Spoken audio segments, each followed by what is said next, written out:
Can Africa thrive without Western influence? Burkina Faso's president Ibrahim Traore is leading a bold healthcare initiative to uplift the continent independently. But what's the end game? And can it truly succeed? Let's find out.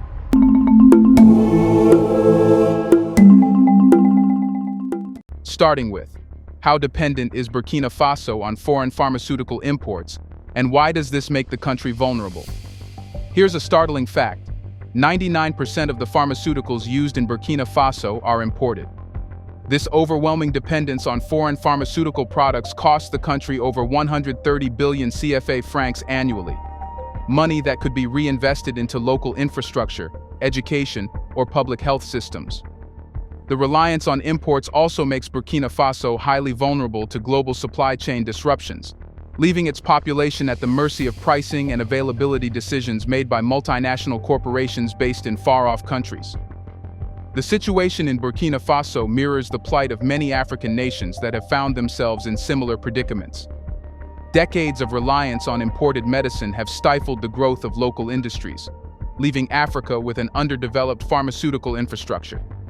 This dependency on imports is not just a burden on national economies, but it also perpetuates a cycle of external dependency, where African nations are forced to accept high prices, limited drug availability, and even shortages in times of crisis, such as during pandemics or geopolitical disruptions.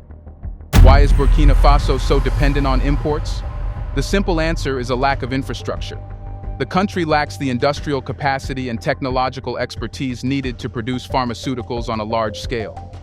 Building and maintaining pharmaceutical facilities requires specialized knowledge, equipment, and significant financial investments, resources that have historically been diverted elsewhere in developing nations.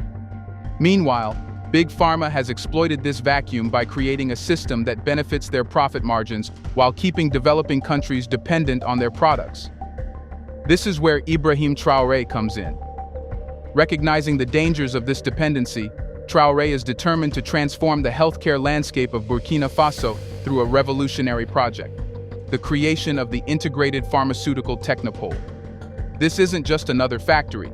It's a massive 78-hectare complex designed for the research, development, and large-scale manufacturing of pharmaceuticals. It aims to break Burkina Faso's dependency on imported drugs and empower the nation to meet its own healthcare needs. By investing in local production, Traore is making a bold statement.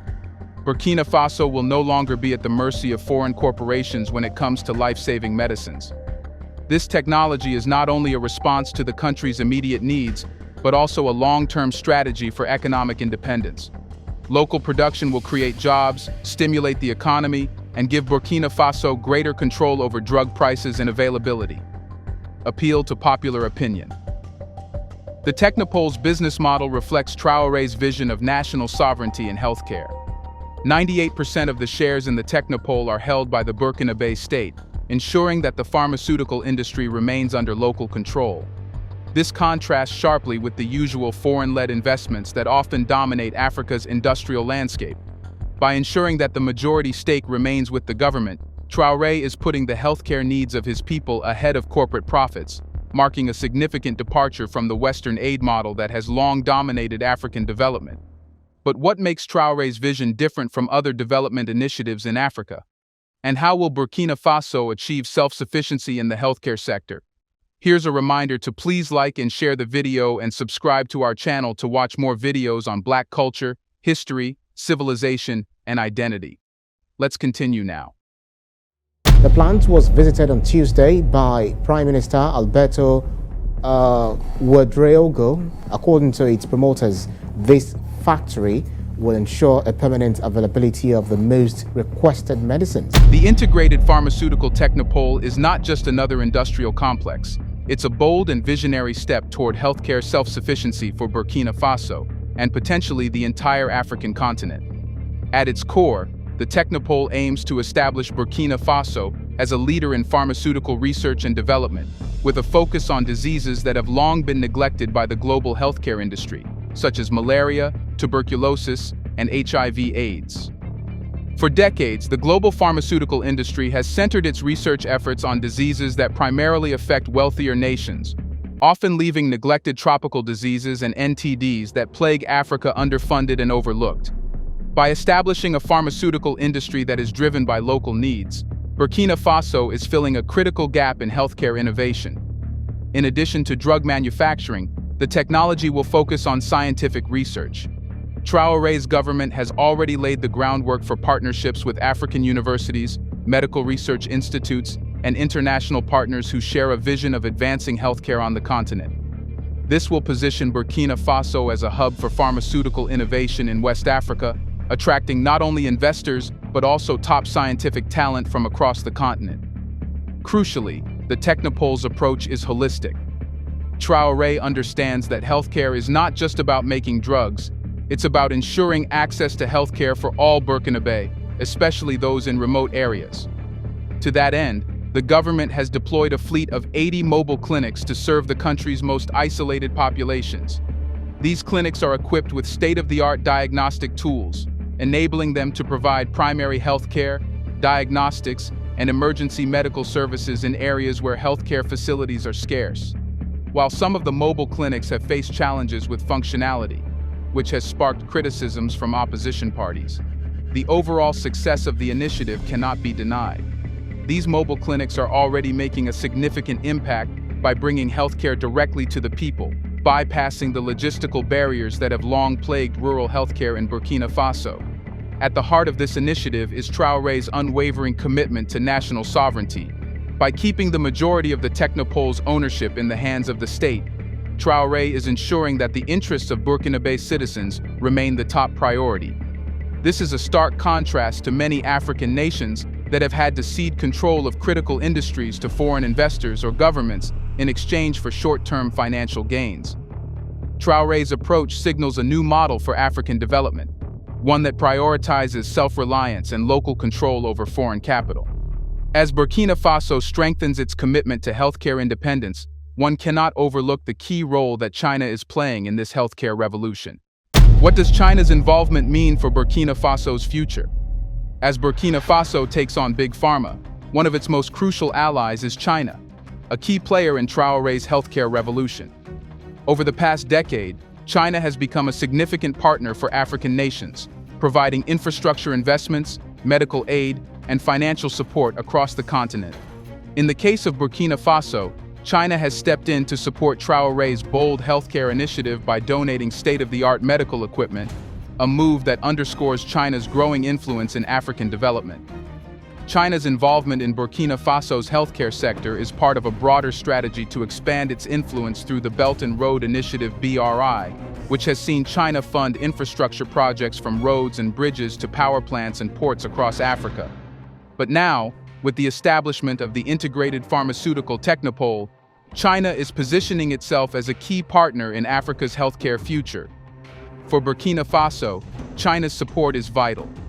By providing the necessary medical equipment, China is helping Traore bypass traditional Western aid models, which have often been criticized for imposing onerous conditions on recipient nations.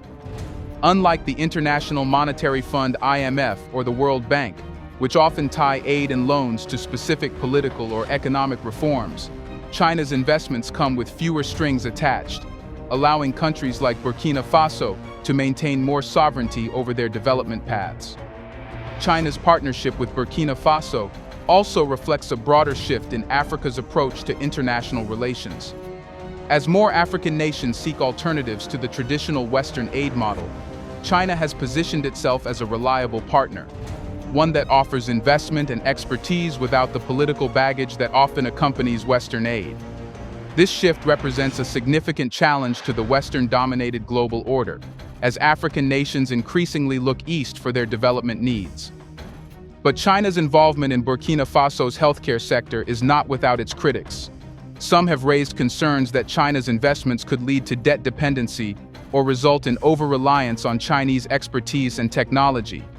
However, Traore's administration has been careful to structure its partnership with China in a way that prioritizes Burkinabe's control over the technology, ensuring that the country retains ownership of its healthcare future. Moreover, China's contributions to Burkina Faso's healthcare transformation are part of a larger trend in which non-Western nations are playing a growing role in shaping Africa's development trajectory.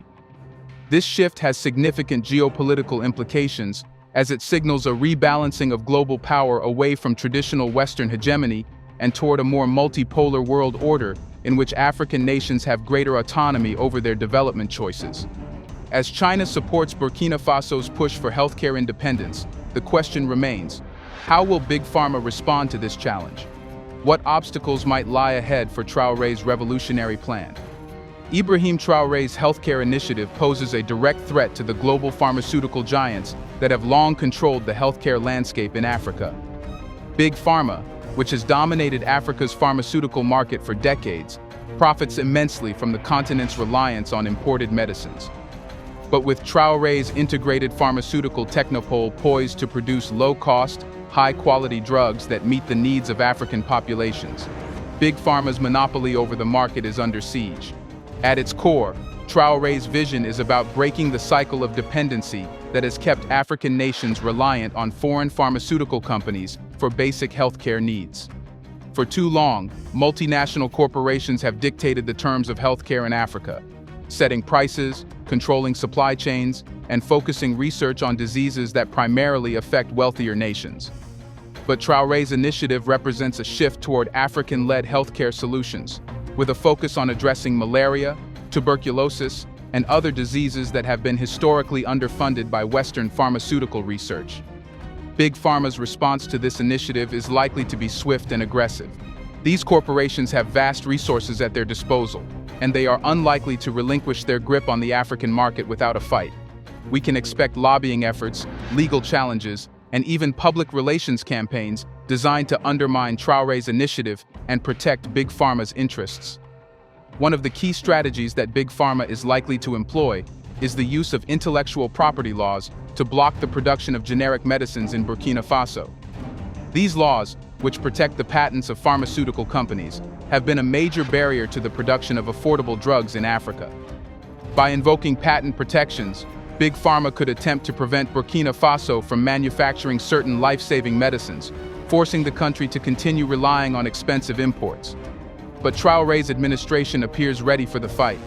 By aligning with China and other non-Western nations, Burkina Faso is building a network of international support that could help the country withstand the pressure from Big Pharma. Additionally, the African Union AU has already expressed interest in supporting Burkina Faso's pharmaceutical initiative, with the potential for regional cooperation in the development and distribution of locally produced medicines. The broader question is whether Traore's initiative will inspire a continent-wide movement toward pharmaceutical independence. If Burkina Faso can successfully establish itself as a leader in African healthcare, other nations may follow suit, creating a network of self-sufficient pharmaceutical industries across the continent. This could drastically reduce Africa's reliance on imports and give African nations greater control over their healthcare policies. Apart from this, let us divert your attention to another very important thing. Have you noticed? Why has the West, with its long-standing influence over Africa, failed to significantly invest in the pharmaceutical industry? For decades, Western nations have claimed to be helping Africa, providing various forms of aid, but the focus has predominantly been on the military sector. They've provided arms, military training, and defense partnerships. But when it comes to developing Africa's healthcare infrastructure, particularly the pharmaceutical industry, the West has been conspicuously absent. Why is that? The answer may lie in the West's involvement in Africa. Historically, Western powers have had strategic interests on the continent, ranging from natural resources to political influence. By prioritizing military aid, the West ensured that African nations remained dependent on them for defense and security, thus maintaining a degree of control. Military aid has allowed the West to influence the internal security policies of African nations, ensuring that their political and economic interests are protected. In contrast, investing in Africa's pharmaceutical industry would have empowered African nations, giving them the tools to manage their health crises and reducing their dependency on Western aid.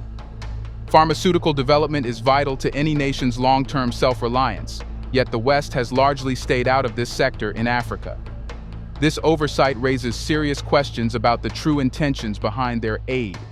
Investing in pharmaceuticals would have helped Africa become less dependent on Western countries for life-saving drugs, vaccines, and medical infrastructure. It would have promoted local production of essential medicines, enabling Africa to manage its healthcare crises without having to rely on expensive imports from the West.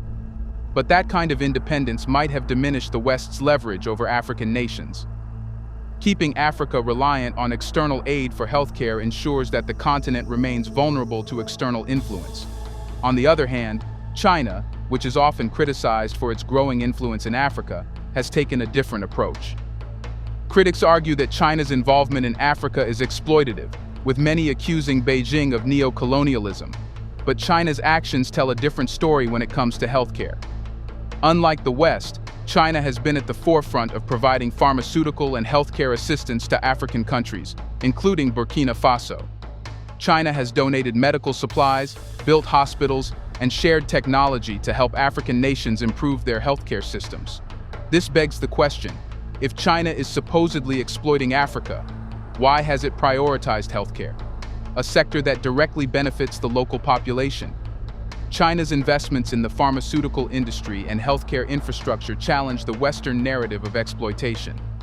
While the West focused on military aid, China saw an opportunity to strengthen ties with African nations through healthcare partnerships. China's Belt and Road Initiative includes a Health Silk Road, which extends to Africa, and Beijing has been proactive in supplying Africa with COVID-19 vaccines, medicines, and even medical expertise. These efforts have been seen in countries like Burkina Faso, where China has provided significant medical aid. If the West truly had Africa's best interests at heart, why didn't it invest in pharmaceuticals, a sector that directly impacts the well-being of African people? Instead, the West chose to invest in military sectors, creating a dynamic where African nations are seen more as strategic military partners than as equals in economic and healthcare development. It seems the West was more interested in maintaining geopolitical influence through military dependency rather than empowering Africa to become self-sufficient in vital industries like healthcare. Moreover, by focusing on military aid, the West has cemented Africa's image as a region perpetually in conflict, in need of defense support rather than economic development. This focus has had long-term consequences, keeping African nations reliant on external forces for security, rather than building the internal capacities needed for true stability, which includes a robust healthcare system. Had the West invested in healthcare, Africa's story could have been different. Instead of relying on external pharmaceutical imports, African nations could have developed their industries, managing pandemics, diseases, and public health emergencies with homegrown solutions. In contrast, China's approach to healthcare cooperation with Africa reflects a strategy aimed at long-term collaboration rather than short-term geopolitical gains.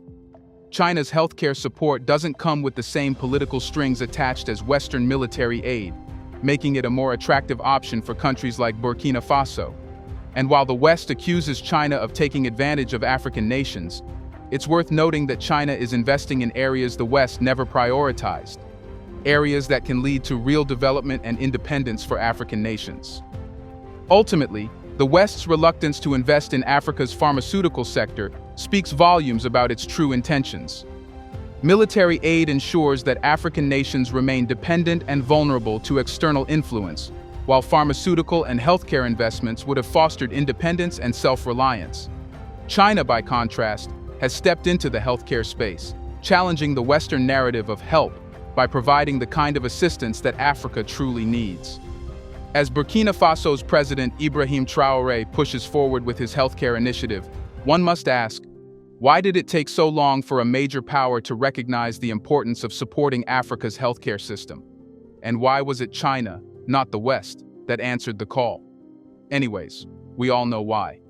So, to sum this up, President Ibrahim Traore's bold initiative to challenge Big Pharma and build a self-sufficient healthcare system in Burkina Faso could mark the beginning of a healthcare revolution across Africa. Through the creation of the integrated pharmaceutical technopole, Traore is positioning his country to take control of its healthcare future, while also setting an example for other African nations to follow. With support from key allies like China and a focus on locally driven healthcare solutions, Burkina Faso's efforts could inspire a continent-wide movement towards self-reliance, breaking free from the long-standing dependence on Western pharmaceutical companies. While the road ahead will undoubtedly be filled with challenges, particularly from Big Pharma's expected pushback, Burkina Faso's leadership appears determined to forge ahead. The stakes are high, not just for Burkina Faso but for the future of healthcare across Africa. Could this be the moment when Africa finally takes control of its healthcare destiny? Do you think Free from West Burkina Faso is coming back on track? Let us know in the comment section.